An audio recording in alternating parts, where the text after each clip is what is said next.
Sup? Again, let's watch a multiplayer game. And I picked this game because one of my subscribers asked for showing how to play Scientific. So here I'm playing Scientific. And also, there's an expensive player in the game, and he's going to get level 5 very fast. Like really, really fast. And I think it's interesting to see how he's gonna do it.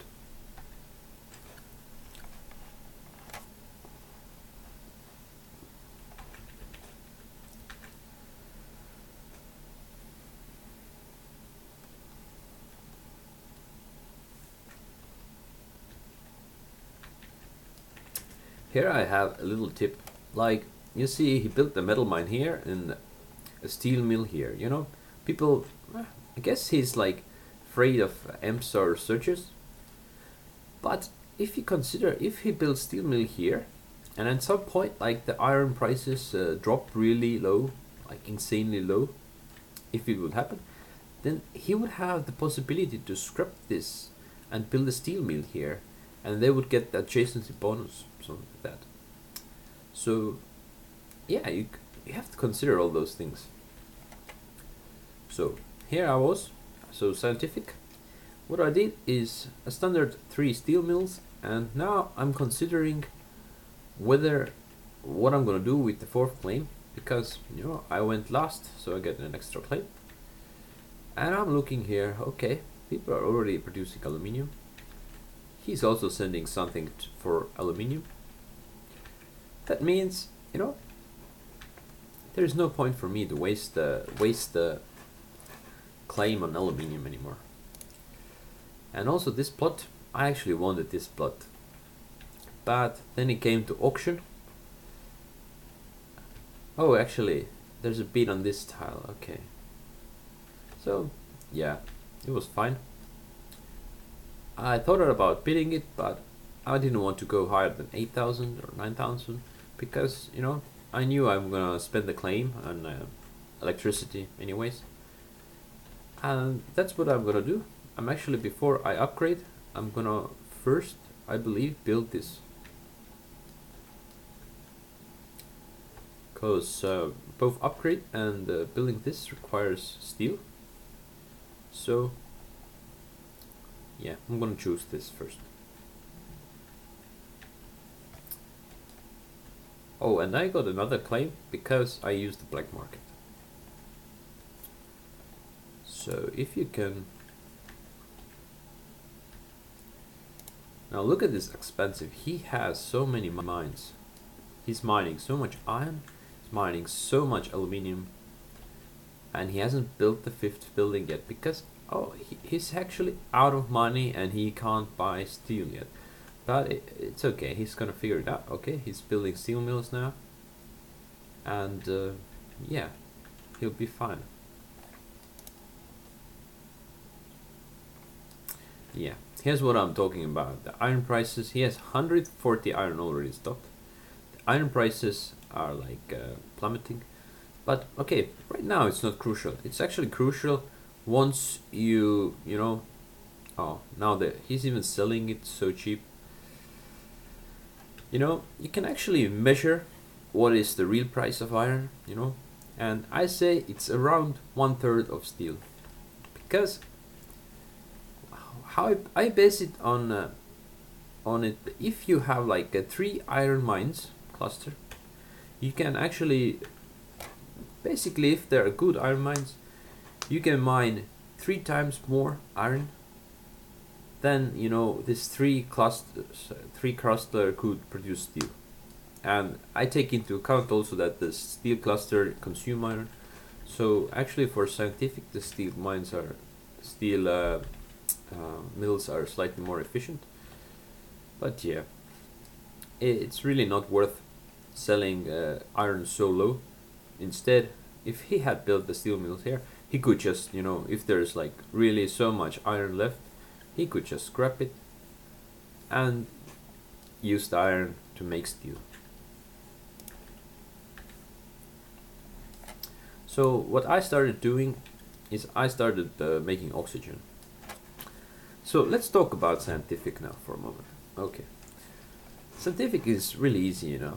You build stuff so on top of those resources so that you don't have to mine those resources. And that's why you save lots of claims and you save lots of money. You basically are slightly more efficient than everyone else.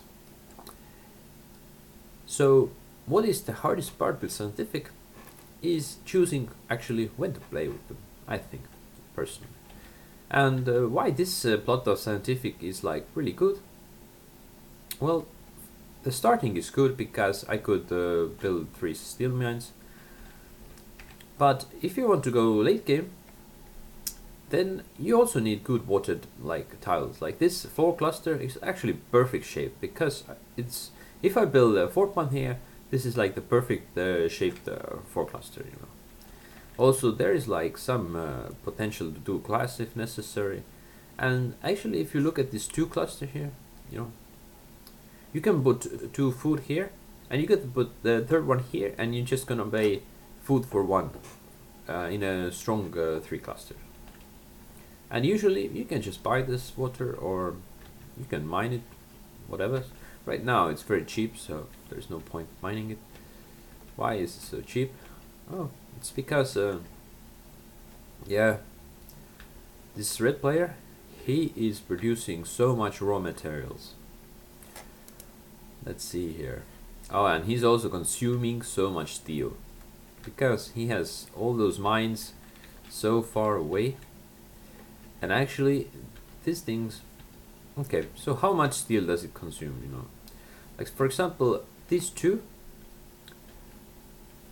at every single time there is around 2 to 3 plimps moving from each of those mines. That means each of those iron mines are consuming 0.2 to 0.3 fuel. Right now this means around $25.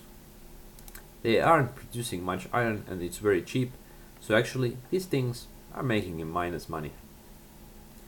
So are those aluminium things, and so are these water things. Okay, now it's a shortage, so it's gonna be slightly better for him, but still. Here's the thing, I'm producing the most fuel right now, and I started shorting it because, you know, I thought like I had a hair start, I could like stockpile it a bit, and now there's a pirate auction, and it's very, they are connected because, you know, if you look at the map, then it's like if I get the pirates, there is nothing for me to steal. Okay, it's water, everything is so cheap, like what is not connected to the capital. However, this spot here, oh, this is a gold mine. If you bought like put the pirates here, this is a gold mine, and I just can't have others screwing up my strategy, and that's why I'm willing to pay 18,000, because basically I would lose 200 fuel or maybe something like that, and yeah, everything, this shorting and everything, it's not gonna worth it. So here I did something wrong. I bought the dynamite and blew it up. In a retrospective, like a second later, I thought, oh, I should have bought mutiny, you know, and make some fuel. But yeah, I'm just hurting him, so he won't be able to compete with my fuel very efficiently. But yeah, dynamite was not the best way. But luckily for me, he's producing so little fuel because he's consuming so much of it. This is why. If you look at me, I'm producing 3 with, okay, they're actually gonna be unfrozen soon.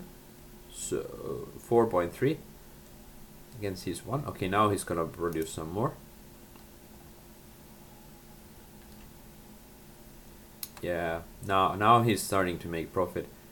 But they froze him, I stayed away because I put a Coon Squad here. So why I put a Coon Squad? Because I'm like thinking everyone is gonna imp here or here. That means this Coon Squad is gonna protect me every time, because Coon Squads only go away when you target the building. When there is an imp or a power surge and it would be affected, then the Coon Squad just protects it without disappearing. And you know, plus I'm a scientific, so look, his things are still frozen, mine are not. And now I bought him out because I made so much money with fuel. Oh, and I'm gonna get this bug again. So now I can't get to the player views anymore. But yeah, basically what I did is he had very much debt. Let's see. Post game report. If you see the stock prices, okay, they started going up because I was buying him, but he was level 5, but his stock price was much cheaper than mine's. Because, you know, here's, I bought the pirates, it went down, and but I didn't have much debt. He was like, if you look, the power prices are really high. And what I can't show you now because of the slight bug is, at first his old things, they weren't producing much power. So when I bought him, I actually started going really negative in power. So soon I will notice it. Look, my stock price is even falling because I'm taking so much debt. And here, yeah, here you can see the last debt he had. But now I realize it. And I scrapped those steel mills because, you know, steel costs nothing. And I'm gonna, well, actually I should shut down all those things except for water. Water is okay. But I'm gonna build 4 solar panels instead of them, and this is gonna help me a lot once the day rises, and it will be soon. Basically, it's gonna be fun because, yeah, they weren't even finished before the day rises, but at least some building got done in the night, so it's good. And yeah, everyone else, he is focusing on microchips because to self-sustain, I guess. He has a combination of water, I mean like those food, oxygen, glass, and they don't like help each other here. So that's strange. So yeah, basically the red player was basically the strongest player because he could rush to level 5 so fast. I was level 2 at the time. So basically, I think he wanted to rush Offworld markets, something like that, and he would do it like whatever cost, you know, doesn't matter the debt. He thought like, okay, I'm gonna rush Offworld markets, and then I'm gonna like start making money, and then I'm gonna buy people out. Here's the thing: the strategy in some situations is really good if people can't punish you, like if other players don't have the resources to buy you out, like when you're vulnerable, in the most vulnerable position. That is when you're level 5 or like in the highest debt, before you start, like basically once you build your first Offworld market, you're in the most vulnerable position.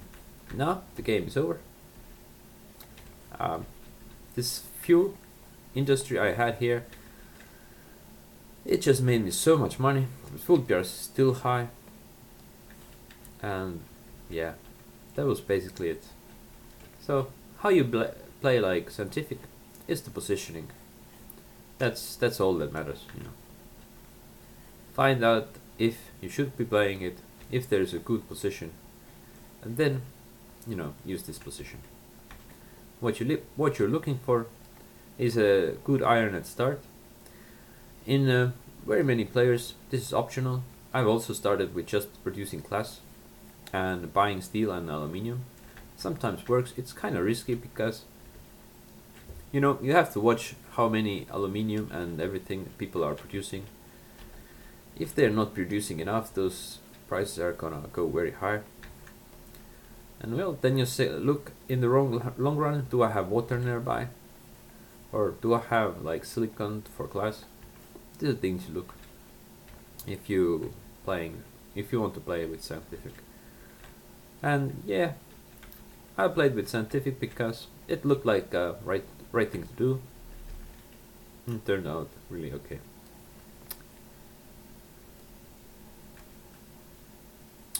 So yeah, about this robotic player, well, he's doing okay. I mean, his all these things are kind of efficient, but he's making the wrong things, like electronics.